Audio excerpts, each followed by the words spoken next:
good morning. Dan, you can turn that down just a little bit. I feel like I'm screaming at people, but that's okay. This morning what our goal is to walk you through what we have been talking about. Jacob said every Friday. We don't do it every Friday. Thank the Lord.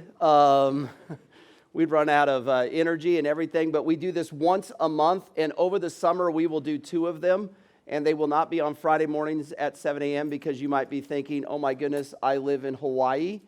Like Jake Johnson did last summer, and it's like, hey, we're not going to do something at 7 a.m., which would be 1 a.m. In Hawaii. But we did do 10 a.m. on Saturdays, and we're going to keep doing that. So I apologize if you're from Hawaii or someplace far like that it's still like 4 o'clock in the morning. But I think Jake got up for at least one of them. Yeah, so hey, thanks. Give it up for Jake Johnson. I mean, that was awesome. But we do this, and our goal with these is not to just have another time that we're all together, but our goal with these is to give you leadership and discipleship principles that you can take and you can apply not only in your position here, but with your friends, with your family, and then once you get out of college and you begin to start that process that God has for you of finding a job, of finding a church. It's all about these principles. We hope that they're timely and timeless. You might have heard that in a speech class before. You're always looking for something that's timely, that, hey, it matters for today, but it's timeless. It's gonna stand the test of time.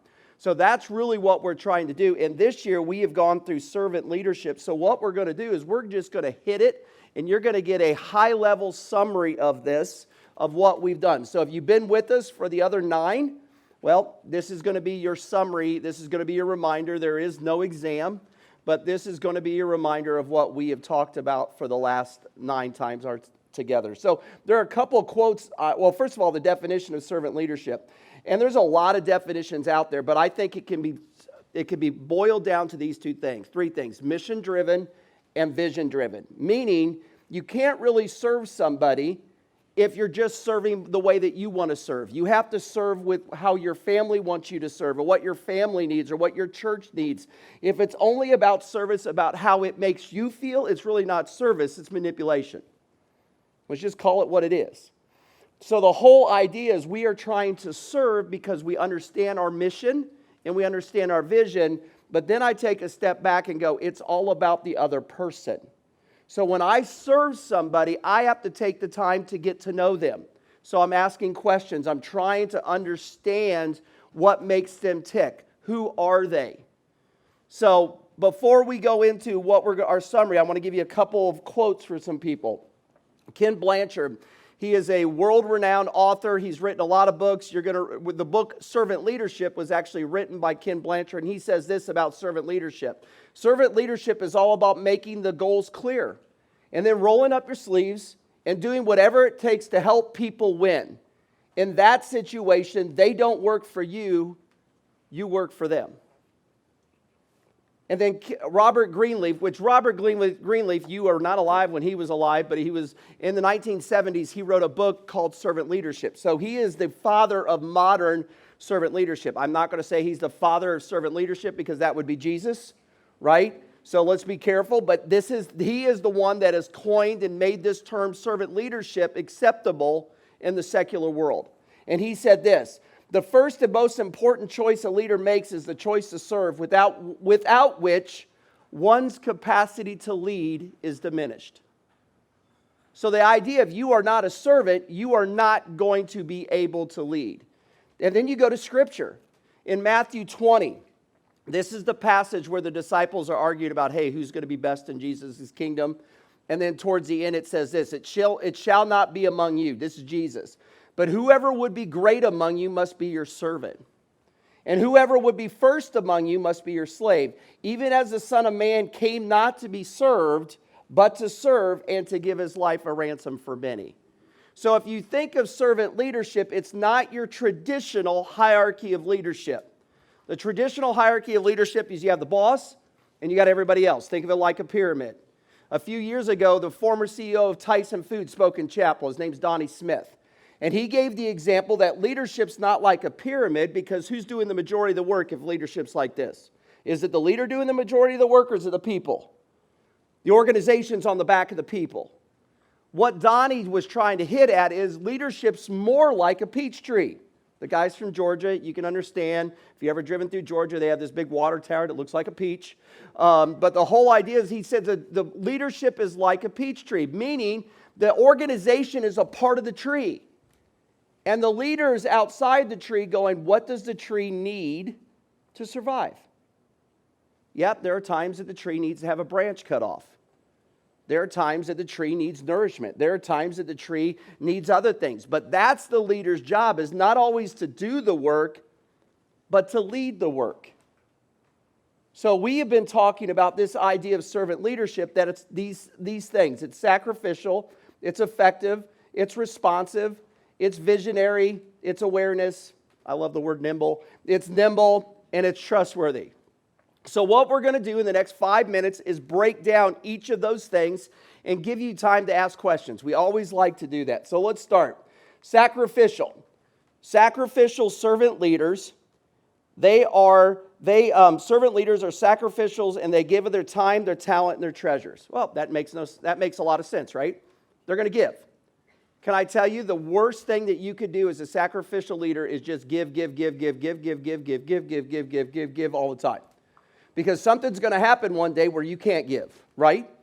You're going to hit a point going, I can't give. So when I think of a sacrificial leader, if I'm going to give of my time, my talent, my treasures, I need structure. I need a schedule. I need a plan so that I can actually plan out my time. Because if I'm known as a sacrificial leader and I'm given to this table every day of the week, but then something happens at home that I have to deal with at home, and I can't serve them the way that I normally do, like dropping everything, I've let them down. There has to be boundaries. There has to be structure. And I think a lot of times people go, well, I'm just going to serve and I'm going to give the shirt off of my back. I'm going to do. And I'm going to tell you that is not what it means to be a sacrificial leader.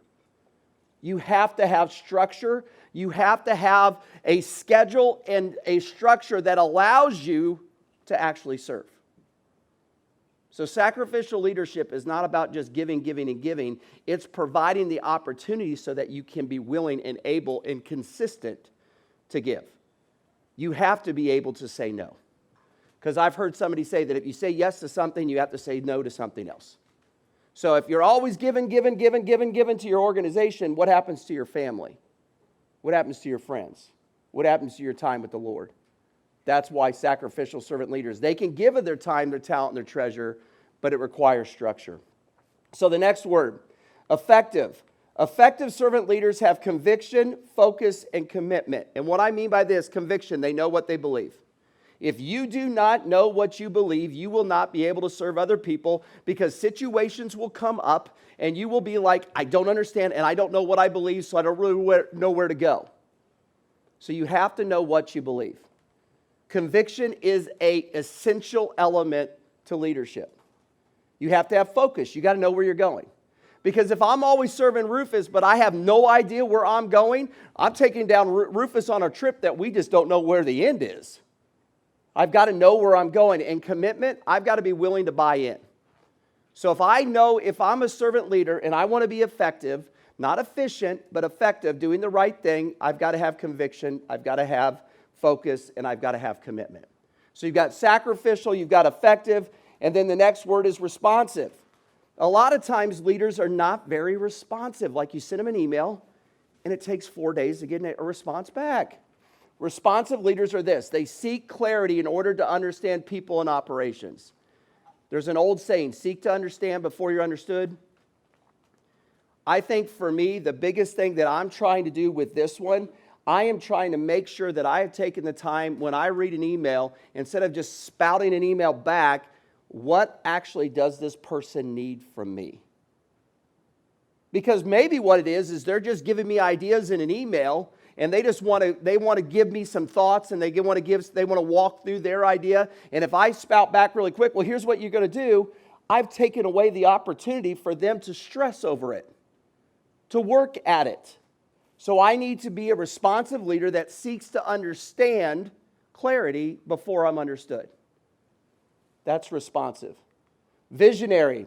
A lot of times people talk about visionary, they're like, what do you mean by vision? This is what the vision is. You have got to make sure you understand the past. You got to embrace the current situation, and you got to be able to see the future. So visionary servant leaders have awareness of others. So if I'm a visionary leader, I've got to have awareness of you, going back to what we just talked about, so that I can lead you well. But I got to know the past, because if I don't know the past, I'm doomed to repeat it. You've heard that saying before. Those who do not understand what has happened in the past are probably doomed to repeat it. So as a visionary leader, I've got to know the past. I've got to embrace right now. I think a lot of times leaders look, well, what are we going to do 5 years from now? No, I got to embrace right now, but then I've got to be able to see the future. Higher ed is a perfect example of visionary leadership, if you can really do it. Because higher ed gives you good examples of, if you don't know the past and how higher ed has been run, and if you don't embrace the current situation, you're going to miss opportunities. But if you don't see the future is going to sneak up on you, and then it's going to smack you in the face. So the example of this is, we knew COVID was here last March. We knew things were going. So we had to start making plans for this year. So a lot of the plans that you have seen and what we have done in activities with our check-in process and everything were done in trying to see what is the future going to hold, and how do we still do what we do. That's a visionary servant leader. I think a lot of times leaders just want, we got to do, we got to manage. Management is not leadership. Management is getting the work done through others. Leadership is inspiring people to see the big picture and to move forward. So that's visionary servant leadership. Awareness. These are kind of similar. Servant leaders have awareness of themselves, others, and the organization. If I don't know my preferences, I can't lead you. Because my preference is, when it's time to work, buckle up. It's time to go.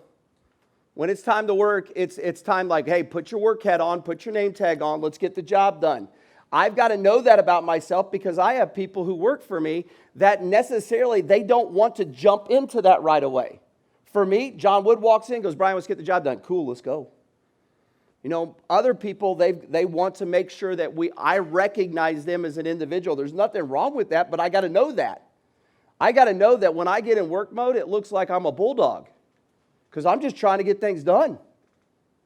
I do the same thing at church. When I'm running sound at church, it's like I'm ready to get things done. I'm like, wait a second, I better make a joke right now to Antonio so he doesn't feel like I'm mad at him. But the whole idea is, like, I want to make sure that I'm getting things done, and that's my way of serving. But if I don't know myself and know how I come across, I've missed the opportunity to serve people. And that's a blind spot. And you got to know those blind spots in your own life. You got to know others. You got to know how they like to be served. Now, some of it is, you don't always serve people the way they like to be served, because sometimes you have to lead them out of that situation. I've got people that like to be served in a way where it's like, hey, just show me what to do. Well, no, I'm not going to show you what to do all the time, because then what happens when I'm dead? You won't know what to do. So my job is to know them and lead them and pull them. But I also have to know my organization. I got to know what Cedarville expects. So right now, the whole thing this year with COVID, we've had to wear masks. So for me, I know that's something that's going on, and I have an awareness of what that is. I have awareness that if you see me in the community without my mask over across the street, I'm communicating, yeah, he'll do it at job because it's expected of him, but when it's someplace else, when people are asking him, he doesn't care. I've got to know myself, I've got to know others, and I've got to know my organization and how I affect my organization. So that's awareness. My favorite word, nimble. It's so cool, because it's the idea of being able to change. Nimble servant leaders are alert and responsive. They're able and willing to change. If you can't change, you'll break. So the whole idea of servant leadership is not knowing, like, okay, today is Friday the 9th of April. Is that right? Yes, it's Friday the 9th of April. So today, here's my schedule. I have got a schedule, but I've got to be nimble enough and alert enough to know that things could change. So what we're doing starting Monday, you're getting a little bit of a nutshell on this you probably haven't heard yet. We are getting the Johnson & Johnson vaccine here at Cedarville for about, there's 600 doses coming, and UMS is going to start distributing those free of charge to students. So yesterday afternoon, Lauren and I and Chrissy get a phone call from John Wood. I had a lot of things on my schedule, but it was like, all right, nope, this takes priority. And I was able and willing to change because I see the big picture. I could have sat there and been like, nope, I don't have time. Now, granted, I wouldn't have told my boss that. But the whole idea is like, I don't have time. I'm frustrated. What's going on? No, I was nimble enough. We were nimble enough. I grabbed Lauren. I grabbed Christy. We walked over. And in 15 minutes, we had a plan. That's there because we were alert enough and we knew about a week ago that this was coming. So we talked about it on Monday in our staff meeting going, okay, if this happens, we're going to have to do X, Y, and Z. We're going to need the info team to help with welcoming the team when they the students when they come over. We're going to need the ops guys to move furniture. We're going to need to put new chairs in because when you get the shot, you got to wait for 15 minutes to make sure you're not dead. Nobody gets scared about it. I had to get mine and I didn't die. So... The whole idea is you've got to do all these things, and we knew that because we were alert about that, and we're able and willing to change. If you're not willing to change, what's going to happen is you're going to get left. A lot of times people revere things too much, like we can never change this. No, the important thing is, how is it relevant to the person that you're trying to serve? We should revere the Lord, right? He doesn't change. The Bible's very clear about that. He never changes. But in life, there's a lot of changes. So do you make things relevant or you hold things in reverence? Like, man, we should never change the alt nights because this is the way they are. Or we've never done it this way at Renova. No, what's relevant to that customer, that person that you're trying to serve?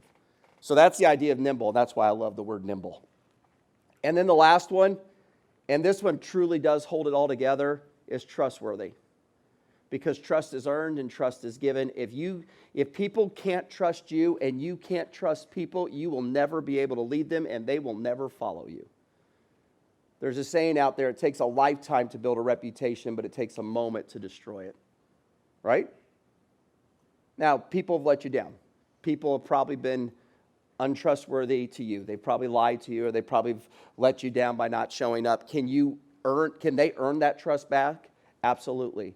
As leaders, let me tell you right now, there are going to be people on your team, either people above you or people that are the same level or even people below you that are going to be untrustworthy at times. And you have got to be, as a leader, first and foremost, earning people's trust.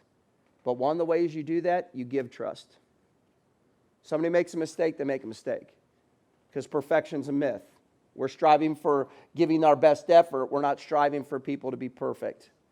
So if somebody owns it, you give them that trust back. That doesn't mean that you're stupid and you're like, you've lied to me 35 million times. So yeah, now I'm going to trust you again. No, but you need to, as a leader, be willing to put yourself out there and trust people. So servant leadership, that's what it is. It's sacrificial. It takes time. It requires you to have a system. The next one is it's effective. You have got to know what you believe, and you've got to know where you're going so that you can lead. It's responsive. You've got to know people. You got to know yourself. You've got to have a vision. So where do I see things going? Understanding where we've been, but where do I see things going? I've got to have awareness so that, again, going back to self, I've got to know my preferences and my blind spots. I got to know your preferences and your blind spots, and then we got to work together to make sure that we can get to that end goal. Nimble, you got to be willing to change. There are times that you will have to change. Are there times you won't change? Yeah, there are things you should never change. Do we like wearing masks right now? Nobody likes wearing masks right now. Maybe you do. I don't know. But I don't like wearing masks right now. But right now, this is something for me. This is my little soapbox. This is something for me, this little piece of cloth. This is not a battle I'm willing to fight. Because there's stuff out there that we will have to fight, the Equality Act, other things that we will have to, as Christians, stand up for. But we don't want to be seen as Christians as those people who just complain about every little thing, right? Let's fight the battles that we need to fight, and it's okay. Like to wear my mask, I'm not giving up any religious liberties that I think of, but I'm just serving other people in this way. So nimble is being able to change. And then trustworthy, how are you that person that people can trust? And how are you that person that gives trust to people? Okay? That is the summary of servant leadership. Understanding that it's your job to serve others, to seek to serve. And when you do that, I'm going to be very honest, you will not always get the praise. But I can promise you, the team that you lead will become better. And number 3, the most important, you are reflecting your Savior. Because think about it, when Jesus came, the greatest service that he did was what he did on the cross, right? At that time, people weren't up there going, man, Jesus is legit. No, they were mocking him. Even his disciples were like, see ya, peace out, I'm gone. You know, the whole idea, that's what they were doing. So if Jesus, in servant leadership, the perfect example, didn't get the praise, you ain't going to get the praise. But it's the right thing to do, and it will make people better. I can promise you, you serve your family, it's going to make your family stronger. It's going to make that family unit where it's unbreakable. If you serve your friends and they have that kind of mindset, you're going to have friend groups that really understand, that are not fake, that are candid, that explain and express real faults and real joys and real sorrows. And you're going to have a work environment where people look at you and go, man, I can't do without this person. And they're going to look at you one day and go, why are you the way that you are? Door for the gospel. Servant leadership, that's what it's about.